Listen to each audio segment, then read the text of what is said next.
Hey everybody, warmer days are upon us. That means a few things. Evals may be here. You might be looking at spring hockey, you might be even looking forward to summer hockey. When it gets to the off season, I always like to present you with alternative options to just being on the ice all the time because you deserve a break too. And what we do in my house for my son, who's a goalie, and my daughter, who's a skater, is use NHL Sense Arena, our title sponsor, as many of you know. And they just launched a new goalie mindset training with Pete Fry, which is all about building composure, focus, and emotional control that goalies need in big moments. And then for the skaters, they've really updated Dangle Pro with full ice scanning. So now you're not just standing still stick handling in isolation. You're handling the puck while scanning, making reads, and training your awareness like you would in a real game. And again, this uses mixed reality. So you're actually stick handling with your real stick and a puck. You can see it around virtual objects. It's super fun and it's super nuts. We shared some videos with that. I wish I had that as a kid. Check these deals out. They're offering 50% off an annual plan compared to paying monthly. Plus, you get a free hockey training ball, a free green biscuit, and free shipping on that. Or if you go all in with a 2-year subscription, you can get a new MetaQuest 3S headset for $100. That's $900 in savings. I have never seen them offer the headset for that price. So if that's what's been holding you up, this is the time to get it because it all is going to add up. All right. Head to nhl.sensearena.com/OKPH and use the promo code OKPH to save an additional $25 on top of the offers I've already mentioned. We have always loved NHL Sense Arena's belief in us and what we do as a show, and we always appreciate your belief in us as well. This is a great deal. Go check it out. And as always, enjoy this episode of Our Kids Play Hockey.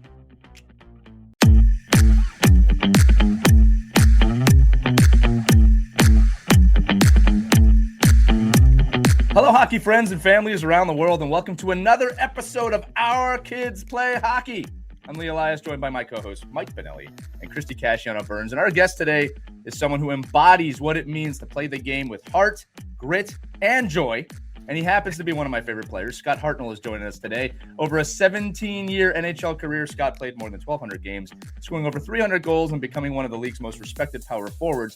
And known for his energy, leadership, and his personality, something we'll get into today, both on and off the ice. He was a first-round draft pick and played 17 seasons, as I said, with the Nashville Predators, the Philadelphia Flyers, and the Columbus Blue Jackets. And these days, he's a broadcaster for the Flyers and a passionate advocate for youth hockey and community initiatives. So today we're going to talk about his journey from growing up in Canada to his time in the NHL, plus his transition into broadcasting, his passion for growing the game, and the lesson he believes kids and parents can take from that experience. And it's NHL experience, which we know you love at home, which is why we bring on the big names for you to listen to. Scott, welcome to Our Kids Play Hockey. Yeah, I appreciate the intro. If I ever need an ego boost, I'll come back on. Well, we'll have Jim Jackson back on the show to do that for you. He's pretty good about that. And he likes you. He knows you. Yeah, no doubt. Yeah, appreciate it. Thanks, guys. Yeah, and we are so excited to have you, fellow broadcaster. Hello there. Welcome to our show. We always love, and you've had an amazing career, but we always love to start from the beginning. What was it like when you were a little kid growing up? When did you start to play hockey? What influenced you to go and chase your dreams? Well, it's funny because I grew up in a small town in Saskatchewan. It's called Eston, Saskatchewan. And there was one hockey rink. I think every mom and dad had keys to the rink. So whenever the rink was not used, you were able to go out there. And I had older brothers and an older sister, 5, 7, and 9 years older. And when they went to the rink, I was dragged to the rink. So I was a rink rat. I always had a stick in my hand.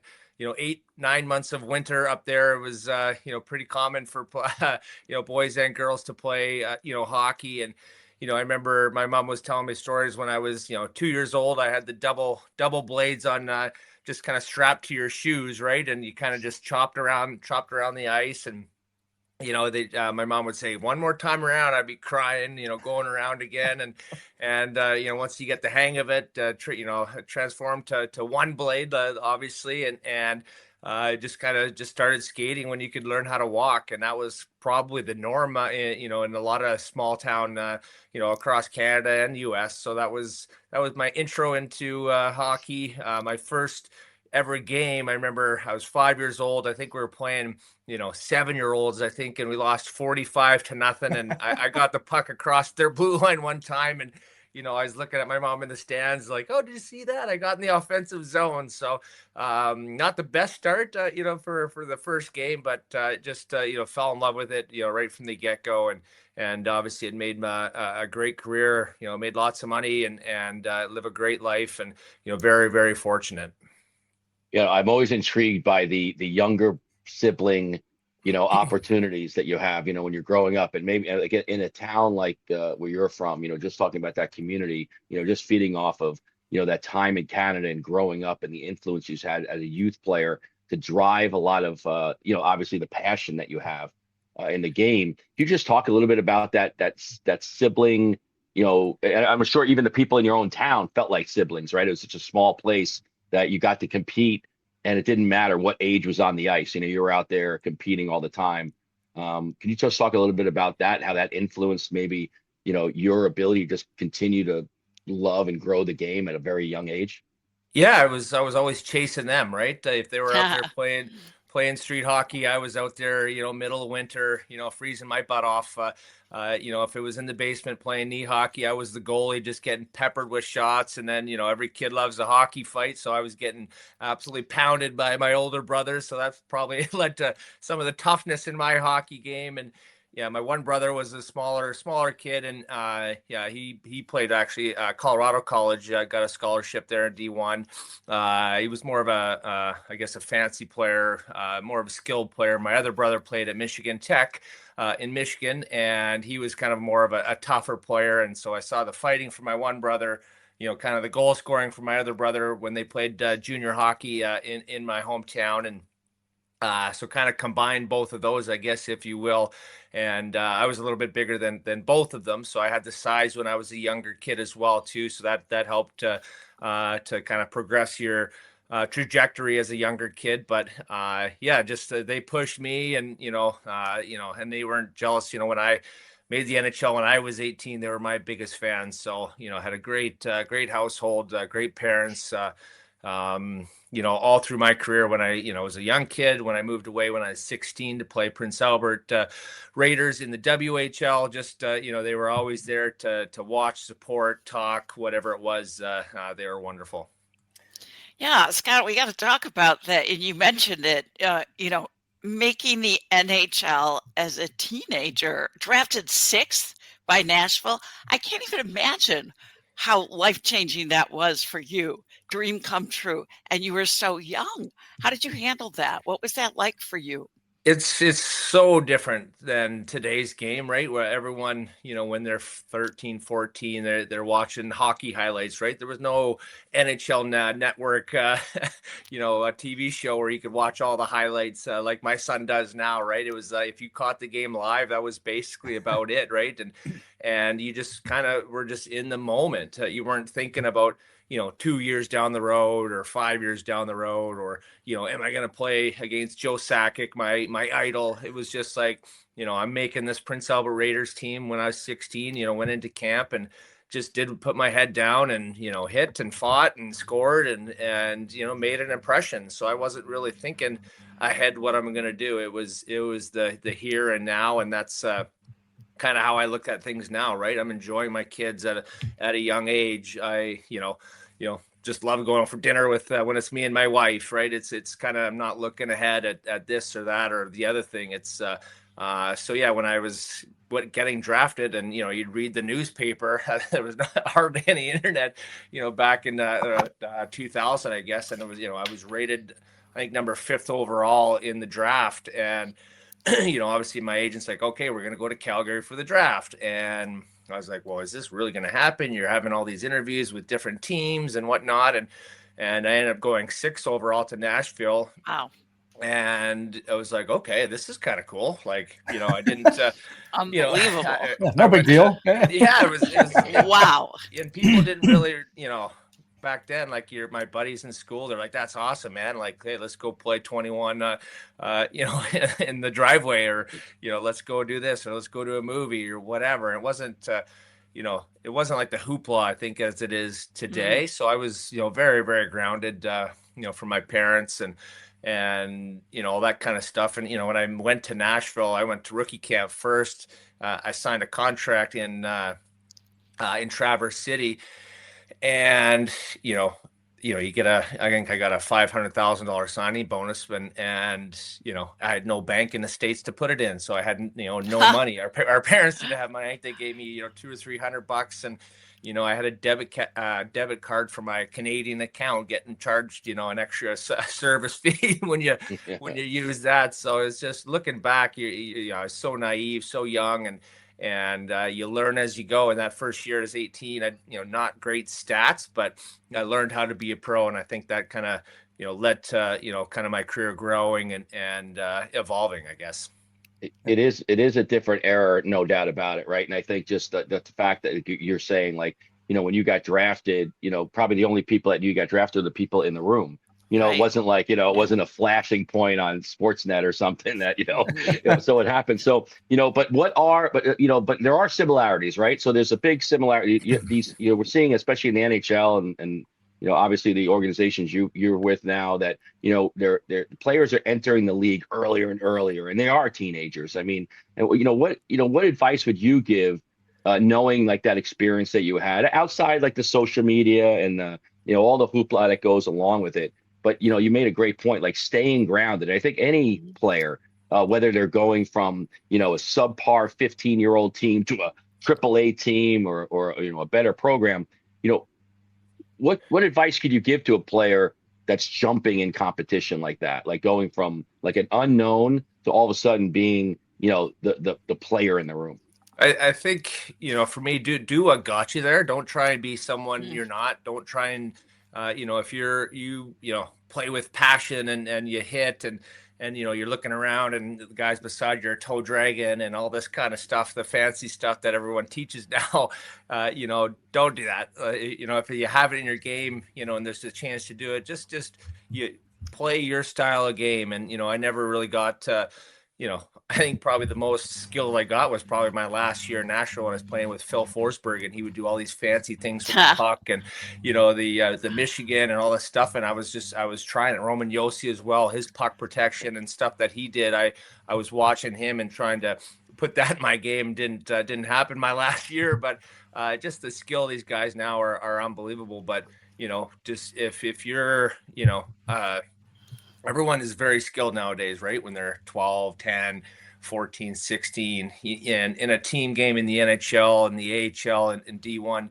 you got to fill a role, right? And I think that's the one thing that kids aren't really taught, I guess maybe nowadays is if you need that third line guy to bring the energy and to be counted on every time to get that puck out, to get the puck deep, make plays, because you got the skill to make plays, but to really, kind of, I guess, fill that role, if you will. And you can't have 20 danglers that's going to, toe drag and get, it works every once in a while, but puck's going to be in your back of the net. So I guess do what got you to where you are and why you're making a team or why you're moving up in the ranks of hockey. And a lot of guys were, that I played with were like really, really good junior players that scored a lot of goals.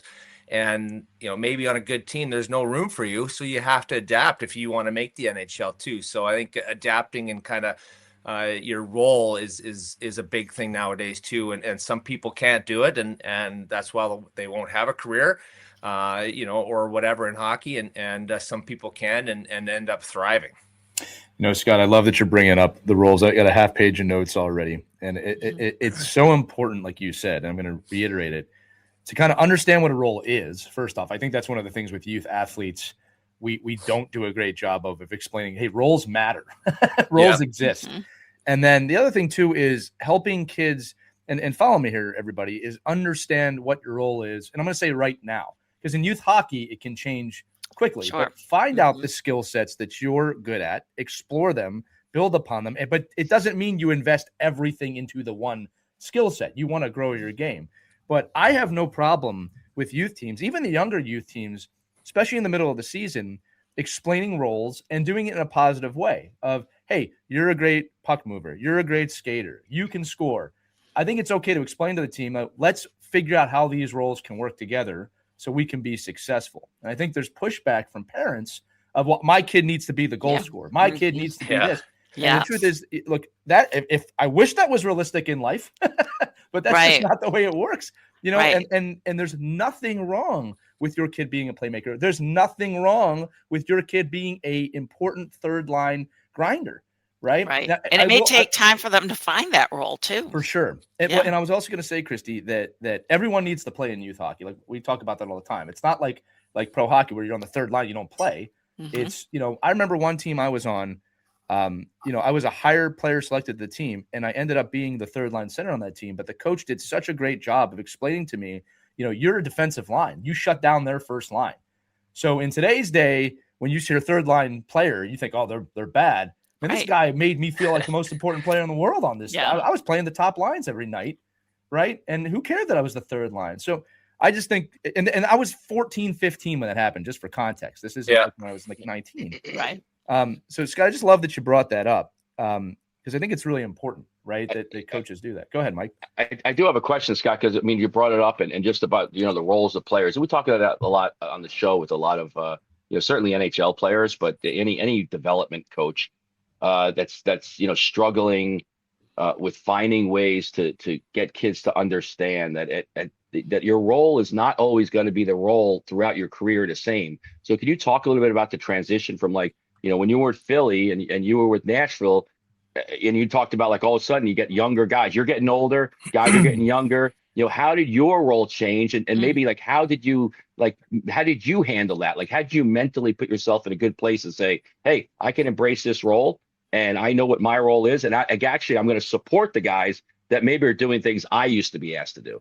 Yeah, well, it's funny because in junior hockey, I think I had 82 points in 77 games my last year in Prince Albert. I was captain of the team, vocal guy, funny guy, all this kind of stuff. I was drafted. Now I go to Nashville and I'm third line, and I'm and I play against the best players in the world. So I was a little bit wide-eyed and shocked that I even made the team, but my role was different. I was an energy guy. When I had chances to shoot, I would try and shoot, but I had 2 goals and 14 assists, and it was a frustrating year offensively.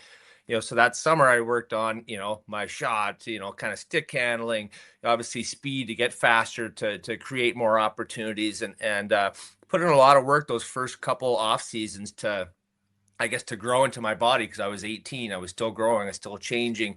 I was 100 and maybe 82 pounds. And, my best years was when I was 212, 215, right? So I put on quite a bit of weight over my career, put on some more after my career too. But yeah, just to your role, then you get a power play role, and then I got, the confidence to be in front of the net on the power play. Then I come to Philadelphia and I'm on that first or second line, and you're playing 18 to 20 minutes a night, and your focus has to be, I'm not a young kid anymore. I can't kind of hide being a young kid. I'm 24, I'm 26, I'm 27. I have to be that guy that everyone looks at during practice. The best advice I probably had all my whole career, well, maybe 2 times, was my dad. He said, I want you to be the hardest working person on the ice every practice and every game, right? And so I prided myself on working on everything, being not the first guy out there, but to get out there to work on your hands. Tips after practice, I scored probably 40 goals on tips in the NHL, just being in front of the net, getting sticks on pucks, probably another 50 assists because they wouldn't go in and someone would bang in a rebound, and those little things that everyone wants to stick handle and this and that and look cool, but those little other things that are such a hard, the Philadelphia Flyers right now hardly have anyone that goes to the front of the net.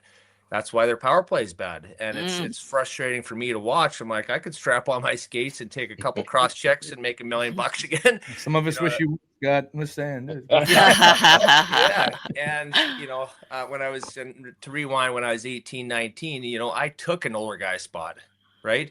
And I know when I was going through my career, I got traded to Columbus, and my ice time started going down. I was a 3rd, 4th line guy again, and I kind of relished it. I'm like, this is awesome. I'm only going to get 8 to 12 minutes, maybe, right? So I have to make every shift count. I'm not going to complain. I'm not going to be a bad teammate. I'm not going to be a bad guy in the room, because that's bush league, and you won't be on a team if you're like that, if you had that kind of attitude. So I relished it. I loved it. I didn't want to dump the puck in and go chase it. We tried to make plays. Me, Sam Gagne, and Lucas Sedlak, and we had a lot of points. I think it was my last year in Columbus, and it just like, you got to love the game too, right? I was still had passion for the game, and then I went to Nashville. We won the President's Trophy. Still, I'm kind of not a power play guy, maybe sometimes, but I still love the game, and you get scratched in playoffs, and so you work hard the whole season. Didn't really play much in that final playoffs, and I was like, you know what, I've had played 17 years. My wife was 9 months pregnant. She gave birth literally a week later after my last game, and when the baby came, I was like, yeah, I'm done. I don't want to trade. I don't want to trade anymore. I want to be around, and it's been a great 8 years. So. Right. It was great. What a great career. But I'm sure there were some slumps and lumps and adversity along the way. How'd you plow through those moments? For me, I made a living around the net, right? And if I went, 8 or 10 or 12 games without a goal, I'd call my dad and be like, Dad, what's going on? He's like, what are you doing? He's like, you're a perimeter player, go to the net, right? And he's like, something good is going to happen. And it was a tip or a shot off a shin pad, or, off a skate to the guy back door, get a cheesy assist. And, they all count, right? You don't have to, zip around the outside of the ice and make moves and skate so fast. And to get those points, you need the guys, like a role on a team, a role on a line, right? You can't have 3, snipers on a line. You need a guy to be able to pass to the sniper. You need a guy in front of the net to create some space for the other guys to make their plays. So, I always kind of went back to what worked, right? And that was, getting to the front of the net, and sometimes I need to get in a fight, to be honest. When you can't fight, to get the emotions in your body, Sure. and to get ticked off, and to go after somebody, or to have a big hit. And especially early in the game for me, if I kind of wasn't feeling it, I needed to do something to get myself going, and that's what I did to kind of get shock the body, shock the system, and just go. So, go ahead, Mike. No, I was just going to say, just on this subject, I mean, you just mentioned your dad a little bit, but, I think a lot of youth players, don't have like the parent that they can lean on as far as like knowledge of the game. And, maybe what does it take because every parent thinks, like, at the young levels, like everybody's the sniper, everybody's the first line centerman. Like it's hard for a parent to accept their kid being in a role and saying, hey, you just got to be a grinder, and you just got to be like, it's not pretty, it's not fun. It's not, so, but the people that do appreciate it, and the players and the people that really influence your ice time are coaches. And can you talk a little bit about, like, what did coaches do to help you understand that how important that role was at any time in your career? And gave you like that we call it that grit and that fire that you had, right? But somewhere, a coach had to have embraced that and said, I need more of this. Can you just talk a little bit about that and the importance of the role of whether it's a head coach, a support personnel, somebody in the organization? Yeah, there's totally different coaches too. That some are just flat out mean, and some are more gentle to kind of get you going. And I was more responded to the the guy that kind of challenged me and said, hey, we need more from you, Scotty. We need you to step up, or you're gonna sit, or you're gonna do this, right? And I kind of like that, instead of a guy saying, hey, come on, you can do it, buddy, to play harder. And my dad was my coach, I think probably till I was maybe 12 or 13. I moved up from like novice to Adam, and then Adam to Pee Wee early because I was bigger. So Adam to Pee Wee when I was an Adam age. So I was kind of an underage in Pee Wee, hitting back then in Pee Wee. And I got cut from the AA team, so I played Pee Wee A. And I'll say this to parents and kids, to play the AAA team, whether it be 9U, 10U, whatever it is, 14U. There's nothing wrong with being the best player on maybe a less team, because you're going to be able to use your skills, to use your speed, to get confidence, all that kind of stuff to kind of grow into your body, because you're still growing, all that kind of stuff. And then some kids grow faster early, and you guys know this more than anyone, right? You could have a 10-year-old in a 13-year-old's body and he just is just good, right? And kids will catch up to him after a couple of years. So, with my son, he's 7 turning 8. He's a good little skater. He can stop both ways. He can turn both ways. He can raise the puck. And I don't want to push him into something where he's going to be, frustrated. And I want him to have success. And whether that's on a single A team, a double A team, or a triple A team, whatever, I kind of feel and he feels that he can, have some fun and play and like really love the game instead of getting frustrated early where the parents want them to be on that triple A team. So that's one thing I'm kind of learning right now, going through it the second time. Yeah, I'm so glad you brought this up, because I just had a conversation last weekend with a mom who is going to move her daughter to a AAA team just because this is her thinking. If she's with players who are better, she is going to play up. She's a star on the team right now. It's a house team. She wants to put her on the AAA team because she wants her surrounded with a different culture where kids play, and she thinks her kid will now play up. But I said, well, think about that, because right now she's so creative out there on the ice. She's having a blast. Yeah. She's scoring. She's confident. Just be cautious, because if you move her up onto that AAA team, she could sit on the bench a lot more. If you're okay with that, that's fine.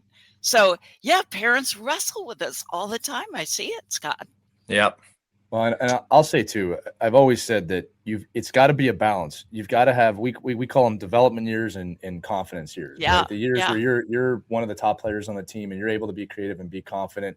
And then there's other years where you're not, right? But you got to have the balance. And I do like the question that Mike asked you, Scott, because we say it all the time, but when you have a 17 NHL veteran, your veterans say it, a little more weight maybe to the audience. I mean, they've been around for 6 years, so they're listening. All right, I got to warn the audience here. Everyone knows I'm from Philadelphia, so if I gush a little bit on these next couple questions, Scott, I apologize. But I've got 2 for you I want to ask. Yep.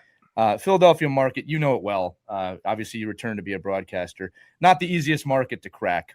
You talked earlier about being present. You also had a tremendous amount of personality in a sport that's often criticized for not having personality.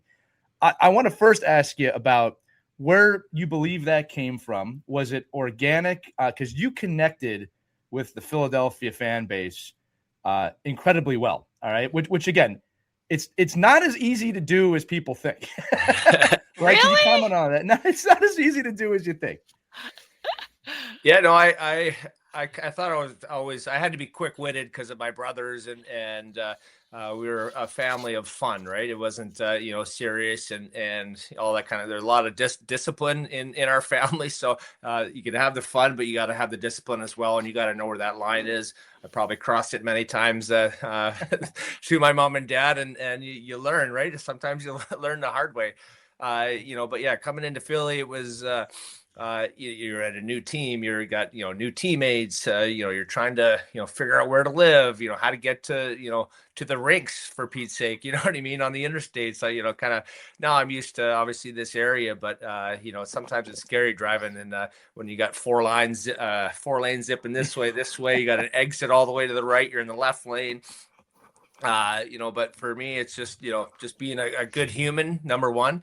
Be very genuine and be real. And, if you're that, and then you can add the chirps into here or there. And, with Chris Pronger, for example, he probably was the alpha male on every team that he played with. But as soon as he got in there, my first chirp, I could get him. I got him good. And he looked at me and he's like, "Hey, you little bugger. No one's ever talked to me like that." And we hit it off. Right. So one of those guys that, I hated playing against him, but love to have on our team. So, right. Just try to use my personality and, just be me and be real and don't be something you're not. Yeah. When you always did. And I'll say too, through your charitable things with Hartnell Down, which the audience can look that up. I mean, you were always out front, leading in that way with personality. And I don't think anybody wanted to play against Chris Pronger. Just looking at him throughout his entire career, that guy would get you. The next question I want to ask you is this: you came to Philadelphia at an interesting time, right? Where we just come off, honestly, a couple decades of real success without a final. We had, John LeClair had started to move on. It always felt like you filled in that role with the type of play that you had in front of the net.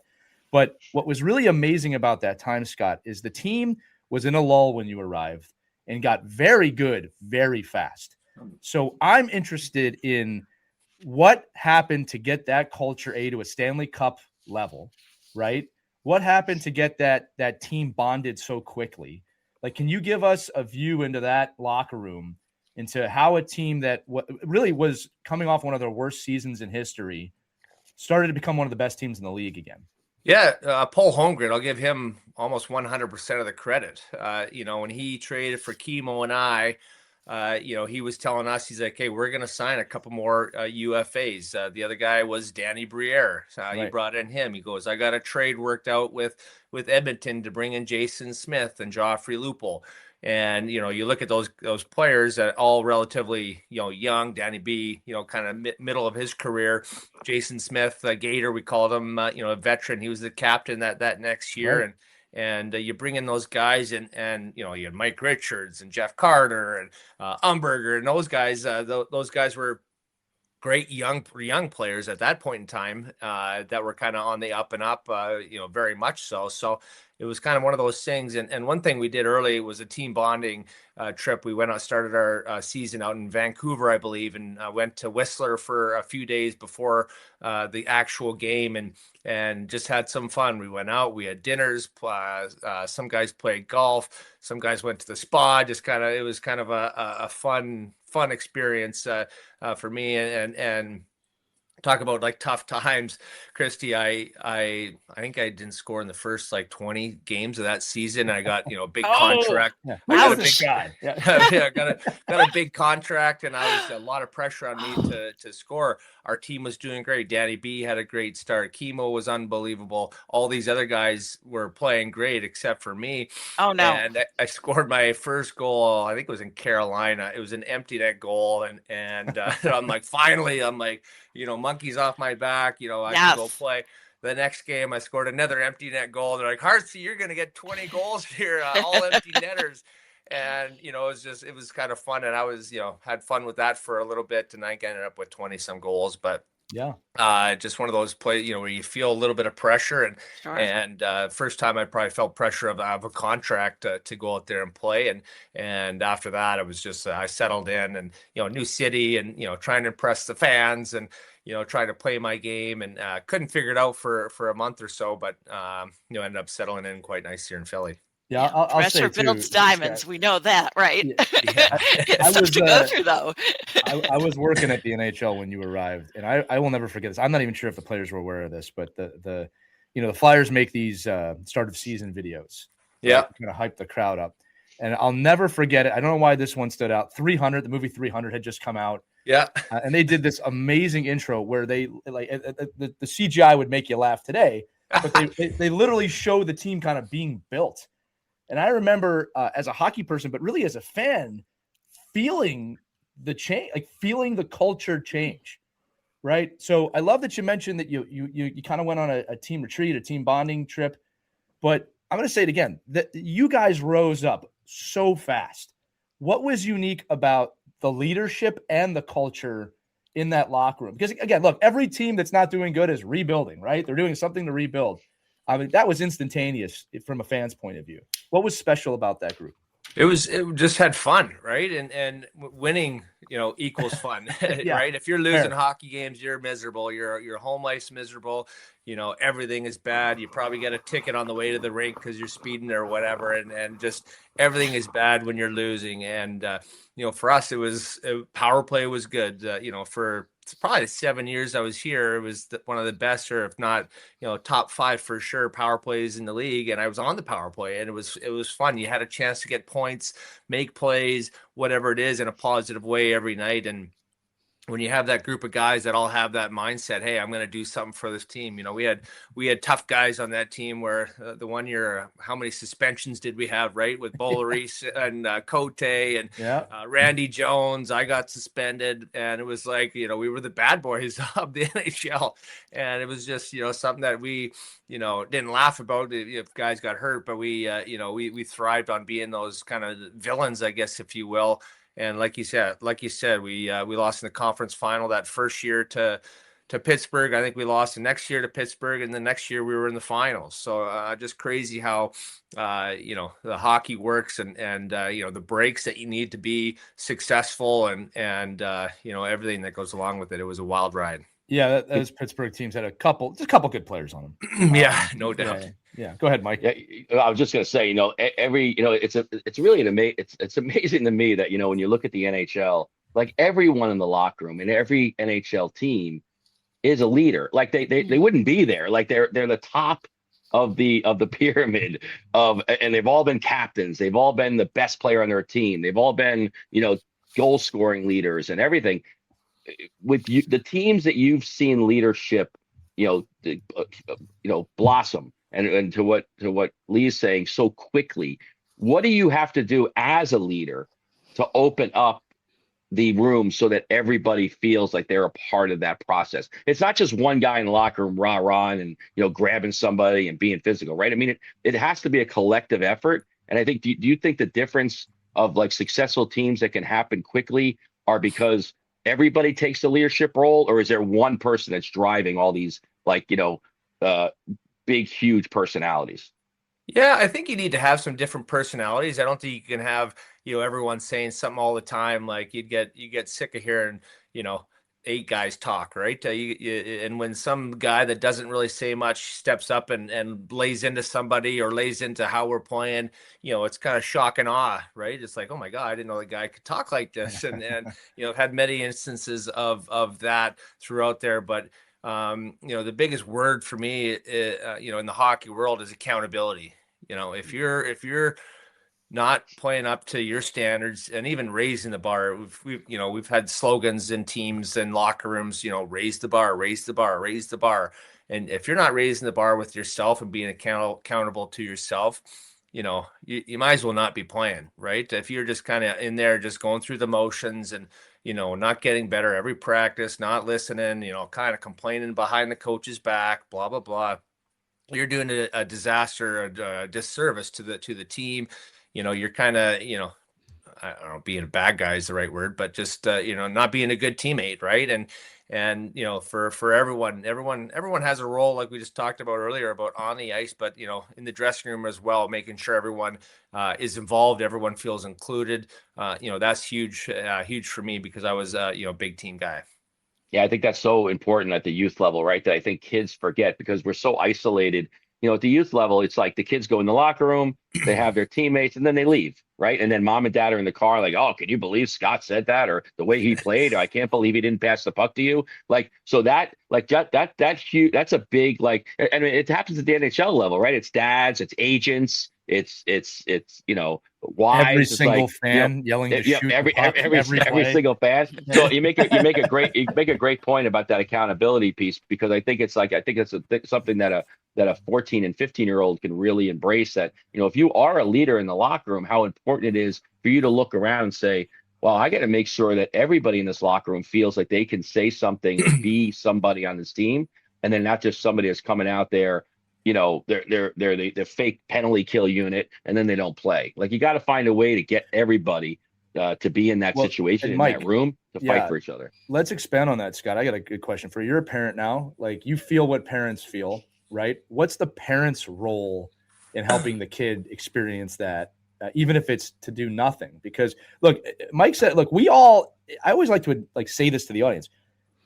All of us, myself included, Christy, Mike, we all feel if that kid would have passed to my kid would have scored. We all feel that. Yeah. But we don't say it. That's the difference, right? Not always. Sometimes we say it. But Scott, I would like to hear from you, like the parents' responsibility to help cultivate that environment.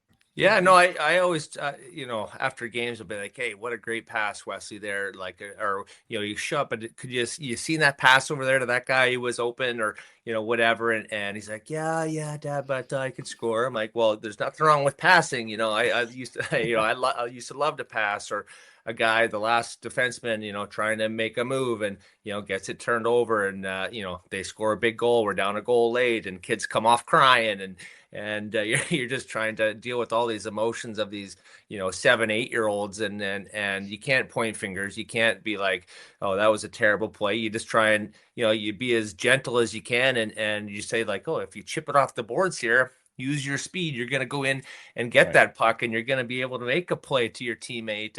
And the team that we had this year, we went from going offside the first 3-4 full ice games like constantly, right? Then you're working at practice. Hey guys, you gotta stop. You gotta stop. And we had a tournament in Massachusetts. Our first ever kind of road hockey tournament for my son, which was super super fun and lots of great memories for the kids and parents, right? And we went offside like 3 or 4 times in 4 games, and it was just super cool to see how the kids learn so fast at that young of age. And I was on the bench. I'm proud of everyone, doing that. And we got beat by the same team the last game, and then semifinals. And we did better in the second game. We're trying to, take their good players away. You're just like, guys, don't turn the puck over, but make plays and create and all this kind of fun stuff. And it's just kind of cool to be a parent, a coach, whatever you want to call it, and watching the kids kind of have a lot of highs and some lows too as well. Yeah. I'm kind of curious because we've never had an NHL parent on a team. That's got to be a little extra pressure for you because let's say a game goes badly and maybe they didn't like the way it was coached. So they come up to you and say, "What did you think?" I'd say you want a knuckle sandwich. You're not allowed to question me. I think there's. I agree with you, Christy. We have a coach. We have an NHL veteran coach in our organization.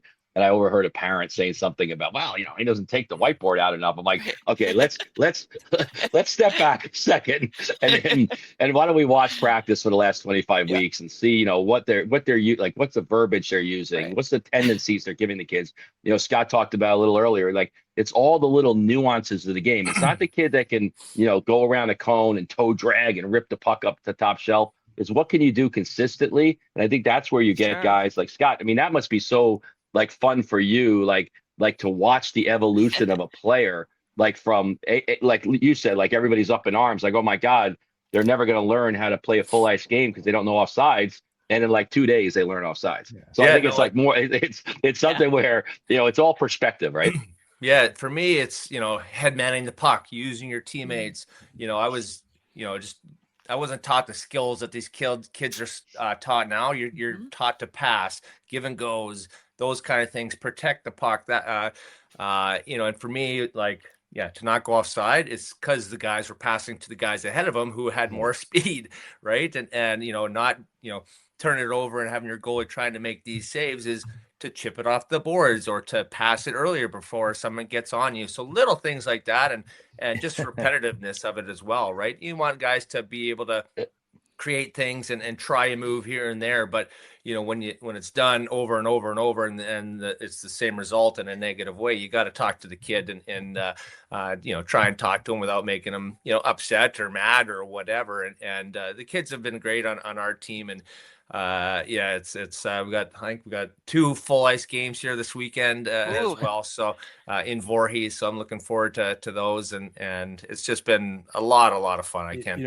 Anybody that plays adult league with me understands that if you don't headman the puck to me, I just go offsides. I say, if you're not going to give me the puck, you're I the just video go I offsides. see all the time on Instagram. That's right. Now you know, Scott. Scott, if we could transition a little bit before we let you go, because we got to get into your broadcasting career. It's so exciting. My fellow broadcaster here joining us on the podcast. What was the transition like for you to slide into that role? Was it difficult? Are you having a blast? The fact that there's life after hockey, right? I'm having a blast now, Christy, but I'll tell you what. My first time at the NHL Network, it was when heck, one of the coaches got fired from Edmonton, and so we Oh. had one of the reporters from Edmonton, and it was a live interview during the show, and so the host brings on the guy we're interviewing. Then the other analyst asks a question, and then I have my question, right? And I had one question because it was going to be a quick 3-minute interview, and lo and behold, the analyst took my question. Oh, So, and I'm I like, hate when that happens. Christy does that all the time to me.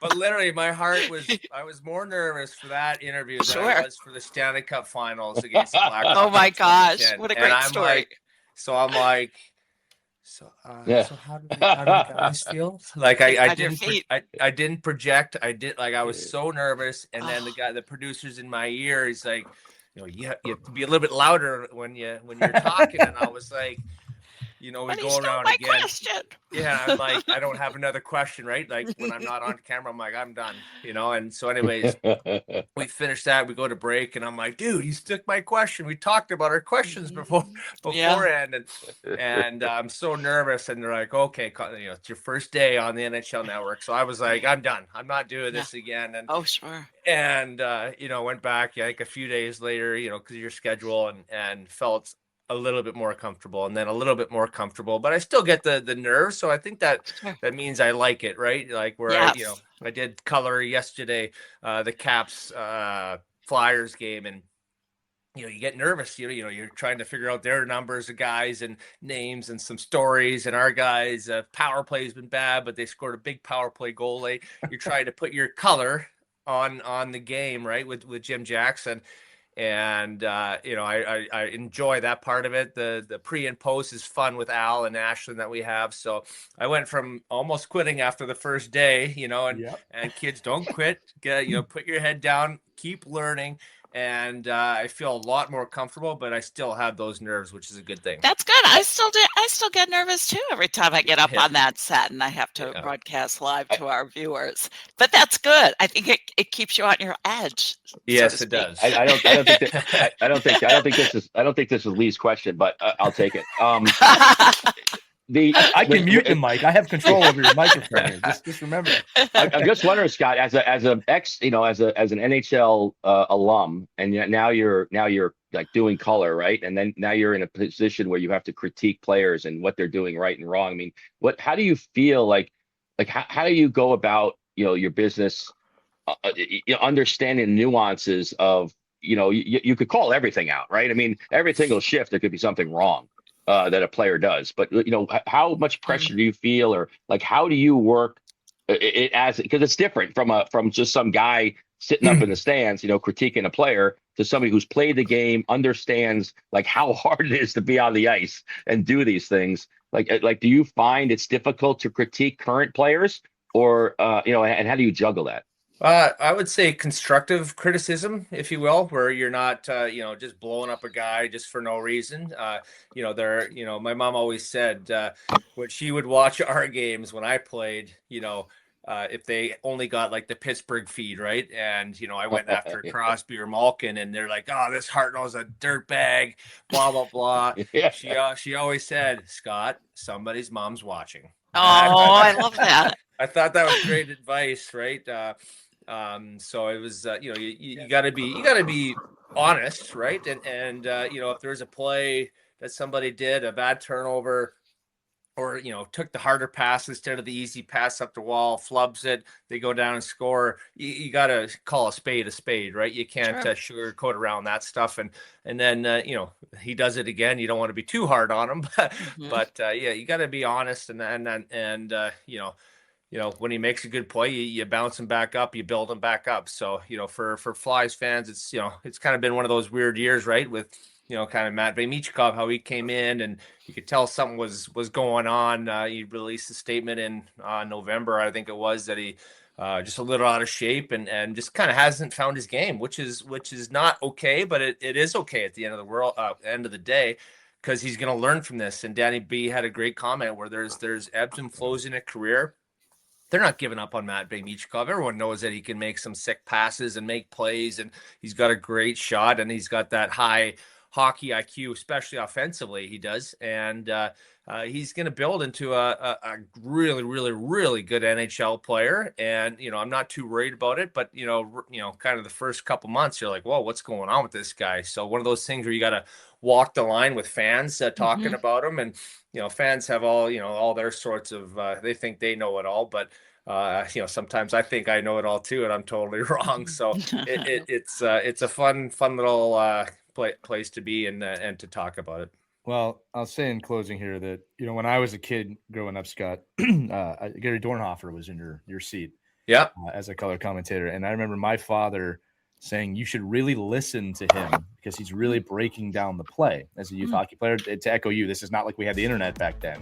Yeah. And you do, whether you're on the studio floor or color commentary, you do a great job. And I'm going to say that not only do you do a great job, you can learn a lot from this person, but your personality, we had mentioned that earlier, really shines through. And we started the episode with you talking about how much fun you have, how much you love the game. It is so obvious how much you love the game. Every time you're on camera, we can see it here today, the way you're talking about the game. And I always like to say that it's such an important part of success in hockey is you have to really love hockey. And you do that every day, every night. You did on the podcast today. So I thank you, sir. Appreciate it. Appreciate the nice words and great talk with you guys. Such a great conversation. Thank you. It goes both ways. So listen, we're going to keep them on for a second to do the ride to the rink. Nobody go anywhere, but we have to end this episode. Scott, thanks so much for joining us. For Christy Casciano-Burns, Mike Bonelli, I'm Lee Elias. This has been Our Kids Play Hockey. Remember, email us, team@ourkidsplayhockey.com if you have any questions, comments, or if you want to tell Scott Hartnell how to play the game. You can do that. Bring it on. See you next time, everybody. Take care. We hope you enjoyed this edition of Our Kids Play Hockey. Make sure to like and subscribe right now if you found value wherever you're listening, whether it's a podcast network, a social media network, or our website, ourkidsplayhockey.com. Also, make sure to check out our children's book, When Hockey Stops, at whenhockeystops.com. It's a book that helps children deal with adversity in the game and in life. We're very proud of it. But thanks so much for listening to this edition of Our Kids Play Hockey, and we'll see you on the next episode.